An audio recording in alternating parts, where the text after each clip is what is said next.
Un homme va se confesser et il dit au prêtre « Mon père, je m'accuse d'avoir hébergé un homme pendant la guerre de 39-45 ».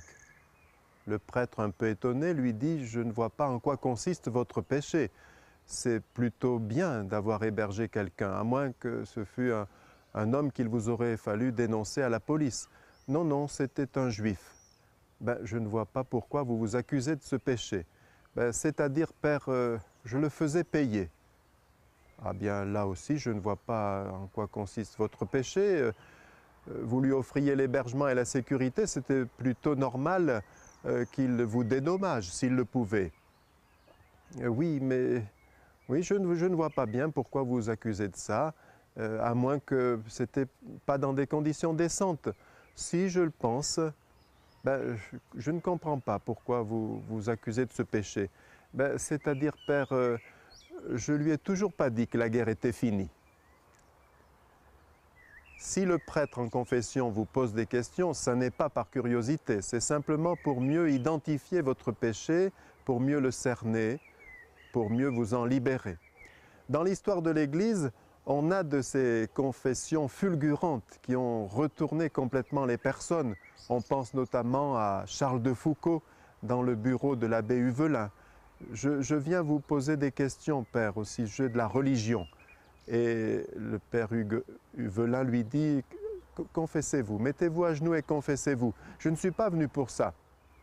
Confessez-vous. » Et Charles de Foucauld écoute l'abbé Huvelin et on sait la suite.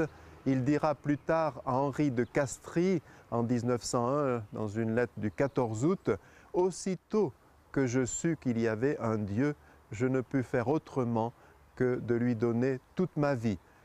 Ma vocation religieuse date du même instant que ma foi. » Mais toutes les confessions que nous faisons ne sont pas les confessions du siècle. Souvent, la grâce est beaucoup plus simple, beaucoup moins sensible, mais elle n'en est pas moins réelle. Nos frères juifs ont une belle image, une belle comparaison pour nous dire en quoi consiste cette grâce. Ils nous disent que chaque être humain est relié à Dieu par un cordon ombilical invisible en quelque sorte. Et le péché consiste à couper, à sectionner ce cordon. Soit d'un coup, ce serait le péché mortel, soit en effilochant ce cordon. Ce sont les péchés véniels qui petit à petit distendent notre relation avec Dieu. Mais quand sincèrement on demande pardon au Seigneur, eh bien le Seigneur c'est comme s'il refaisait un nœud à notre relation. Mais lorsqu'on fait un nœud à deux bouts de ficelle, eh bien cela rapproche les deux bouts. Voilà le miracle de la confession.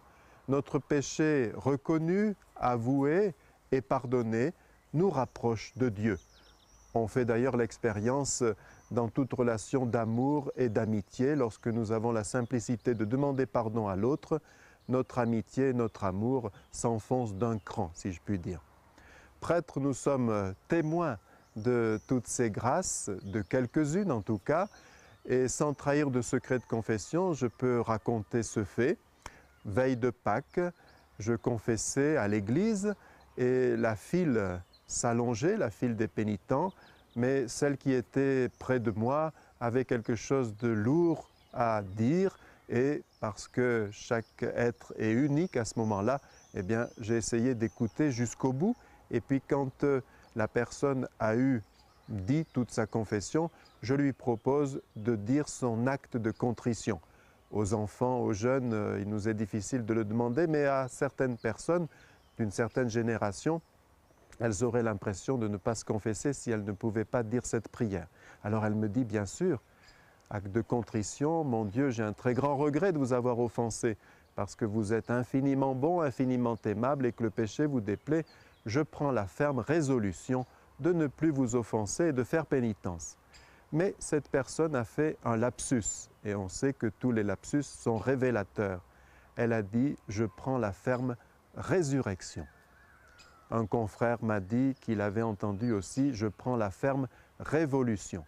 C'est vrai que chaque fois que nous nous approchons de ce sacrement, c'est un retournement, une révolution, une résurrection.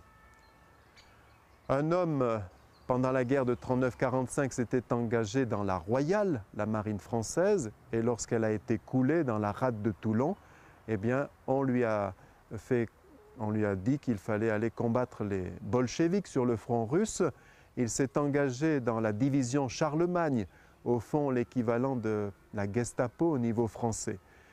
Et puis, quand la guerre est finie, on lui fait comprendre qu'il a choisi le mauvais camp. Et Dieu merci, son régiment n'a pas eu à combattre de régiment français. Donc il est épargné par la peine capitale, mais il est envoyé dans un camp de concentration en Algérie où il est bafoué, torturé. Et quand il ressort après l'amnistie, eh bien cet homme en est profondément marqué, blessé, écœuré, désabusé. Ce qui va le sauver, c'est l'accueil d'un père curé, qui l'accueille, qui installe un matelas pour lui dans le grenier, là où il peut, et qui l'invite à sa table le soir.